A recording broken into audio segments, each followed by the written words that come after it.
ইমাম মাহদির আগমন। সহিহ হাদিসের বিবরণ থেকে অবগত হওয়া যায় যে আখেরি জামানায় ইমাম মাহদির আত্মপ্রকাশ কিয়ামতের সর্বপ্রথম বড় আলামত। তিনি আগমন করে এই উম্মতের নেতৃত্বের দায়িত্বভার গ্রহণ করবেন, ইসলাম ধর্মকে সংস্কার করবেন এবং ইসলামী শরীয়তের মাধ্যমে বিচার ফয়সালা করবেন। পৃথিবী হতে জুলুম নির্যাতন দূর করে ন্যায় ইনসাফ দ্বারা তা ভরে দিবেন। উম্মতে মুহাম্মাদি তার আমলে বিরাট কল্যাণের ভিতর থাকবে। ইমাম ইবনে কাসির রহমতুল্লাহি আলাইহি বলেন, তখন ফল ফলাদিতে প্রচুর বরকত হবে, মানুষের সম্পদ বৃদ্ধি পাবে, ইসলাম বিজয়ী হবে, ইসলামের শত্রুরা পরাজিত হবে এবং সকল প্রকার কল্যাণ বিরাজ করবে। ইমাম মাহদির পরিচয়, তার নাম হবে আমাদের নবী সাল্লাল্লাহু আলাইহি ওয়াসাল্লামের নামের মতোই এবং তার পিতার নাম হবে আমাদের নবী সাল্লাল্লাহু আলাইহি ওয়াসাল্লামের পিতার নামের মতোই। তিনি হবেন হাসান বিন আলী রাদিয়াল্লাহু তাআলা আনহু এর বংশ থেকে। ইবনে কাসির রহমতুল্লাহি আলাইহি বলেন, তিনি হলেন মুহাম্মদ বিন আব্দুল্লাহ আল ফাতেমি আল হাসানি। তার আগমনের স্থান, তিনি পূর্বের কোনো একটি অঞ্চল থেকে প্রকাশিত হবেন। তবে পূর্ব দিক বলতে মদিনা মনোয়ারা হতে পূর্বের দিক বোঝানো হয়েছে। নবী সাল্লাল্লাহু আলাইহি ওয়াসাল্লাম বলেন, তোমাদের গুপ্তধনের নিকট তিনজন লোক ঝগড়া করবে, প্রত্যেকেই হবে খলিফার পুত্র, কেউ তা দখল করতে পারবে না। অতঃপর পূর্বের দিক থেকে কালো পতাকাধারী একদল সৈনিক আসবে, তারা ব্যাপক হত্যাকাণ্ড চালাবে। হাদিসের বর্ণনাকারী বলেন, এরপর নবী সাল্লাল্লাহু আলাইহি ওয়াসাল্লাম এমন কিছু বিষয়ের কথা বর্ণনা করলেন যা আমি স্মরণ রাখতে পারিনি। তোমরা যখন তাদেরকে দেখতে পাবে তখন তাদের নেতার হাতে বায়াত করবে, যদিও বরফের ওপর হামাগুড়ি দিয়ে উপস্থিত হতে হয়, কেননা তিনি হলেন আল্লাহর খলিফা মাহদি। ইমাম ইবনে কাসির রহমতুল্লাহি আলাইহি বলেন, উল্লিখিত হাদিসে যে ধন ভাণ্ডারের কথা বলা হয়েছে তা হলো কাবা ঘরের ধন ভাণ্ডার। তিনজন খলিফার পুত্র তা দখল করার জন্য ঝগড়া করবে, কেউ তা দখল করতে পারবে না। সর্বশেষে আখেরি জামানার পূর্বে কোনো একটি দেশ হতে মাহদি আগমন করবেন। পূর্ব অঞ্চলের লোকেরা তাকে সাহায্য করবে এবং তার শাসনকে সমর্থন করবে। তারা কালো পতাকাধারী হবেন। মোট কথা, আখেরি জামানায় পূর্ব দেশ হতে তার বের হওয়া সত্য কাবা ঘরের পাশে তার জন্যে বায়াত করা হবে। ইমাম মাহদির আগমনের দলিল সময় ইমাম মাহদি আগমনের ব্যাপারে অনেক হাদিস রহিয়াছে। কোন কোন হাদিসে প্রকাশ্যভাবে তার নাম উল্লেখ আছে, আবার কোন কোন হাদিসে তার গুণাগুণ উল্লেখিত হয়েছে।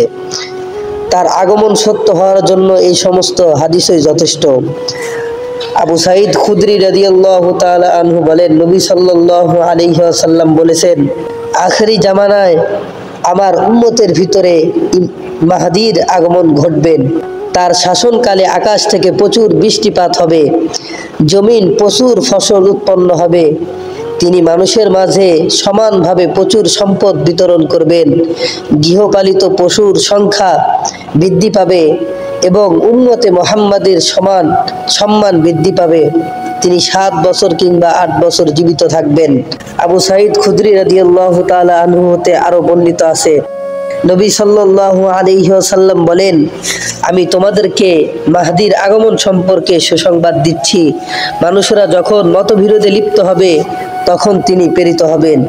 পৃথিবী হতে জুলুম নির্যাতন দূর করে ন্যায় ইনসাফ দ্বারা তা ভরে দিবেন। আসমান জমিনের সকল অধিবাসী তার উপর সন্তুষ্ট হবেন। তিনি মানুষের মাঝে সমানভাবে প্রচুর সম্পদ বিতরণ করবেন। মাহদি আসবেন আমার বংশধর হতে। নবী সাল্লাল্লাহু আলাইহি ওয়াসাল্লাম বলেন, তার কপাল হবে উজ্জ্বল এবং নাক হবে উঁচু। পৃথিবী হতে জুলুম নির্যাতন দূর করে দিয়ে ন্যায় ইনসাফ দ্বারা তা ভরে দিবেন। 7 বছর পর্যন্ত তিনি রাজত্ব করবেন। উম্মে সালামা রাদিয়াল্লাহু তাআলা আনহা বলেন, আমি নবী সাল্লাল্লাহু আলাইহি ওয়াসাল্লামকে বলতে শুনেছি, মাহদির আগমন হবে আমার পরিবারে ফাতেমার বংশধর হতে। জাবের রাদিয়াল্লাহু তাআলা আনহু বলেন, নবী সাল্লাল্লাহু আলাইহি ওয়াসাল্লাম বলেছেন, ঈসা আলাইহিস সালাতু ওয়াস সালাম যখন অবতরণ করবেন তখন মুসলমানদের আমির তাকে বলবেন, আসুন আমাদের নামাজের ইমামতি করুন। ঈসা আলাইহিস সালাতু ওয়াস সালাম বলবেন, বরং তোমাদের আমির তোমাদের মধ্যেই হতেই এই উম্মতের সম্মানের কারণেই তিনি এই মন্তব্য করবেন। ইমাম ইবনুল কাইয়িম আল মানারুল মুনিফ গ্রন্থে উক্ত হাদিসটি বর্ণনা করেছেন। যেই আমিরের ইমামতিতে মুসলমানগণ নামাজ পড়বেন তিনি তার নামও উল্লেখ করেছেন, আর তিনি হলেন মাহদি। এই হাদিস সম্পর্কে ইবনুল কাইয়িম বলেন, হাদিসের সনদ জাইয়িদ। আখেরি জামানার এই উম্মতের মধ্যে একজন সৎ লোক আগমন করবেন। মাকামে ইব্রাহিম এবং রুকনে ইয়ামিনের মধ্যবর্তী স্থানে মুসলমানগণ তার হাতে বায়আত করবে। তাকে হত্যা করার জন্য সিরিয়া থেকে একদল সৈন্য প্রেরণ করা হবে। সৈন্য দলটি যখন মক্কার পথে বাইদা নামক স্থানে পৌঁছবে তখন ভূমিধসে সকল সৈন্য হালাক হয়ে যাবে, অর্থাৎ সকল সৈন্য ধ্বংস হয়ে যাবে। আল্লাহ তাআলা ইমাম মাহদিকে এইভাবে তার শত্রুদের হাত থেকে হেফাজত করবেন। তিনি মুসলমানদের খলিফা হয়ে ইসলামের মাধ্যমে বিচার ফয়সালা করবেন। তার জামানায় মুসলমানদের মাঝে চরম সুখ শান্তি ও নিয়ামত বিরাজ করবে। অতঃপর তিনি দামেস্কের মসজিদে ফজরের নামাজের সময় ঈসা আলাইহিস সালাতু ওয়াস সালামের সাথে সাক্ষাৎ করবেন। প্রথমে তিনি ঈসা আলাইহিস সালামকে নামাজের ইমামতি করার অনুরোধ জানাবেন, কিন্তু তিনি তা প্রত্যাখ্যান করলে স্বয়ং ইমাম মাহদি ইমামতি করবেন। ঈসা ইবনে মারিয়াম আলাইহিস সালাতু ওয়াস সালাম ইমাম মাহদির পিছনে মুক্তাদি হয়ে নামাজ আদায় করবেন। অতঃপর তিনি ঈসা আলাইহিস সালাতু ওয়াস সালামের সাথে যোগ দিয়ে দাজ্জালের বিরুদ্ধে যুদ্ধ করার জন্য বের হবেন এবং দাজ্জাল হত্যার কাজে ঈসা আলাইহিস সালামকে সহায়তা করবেন।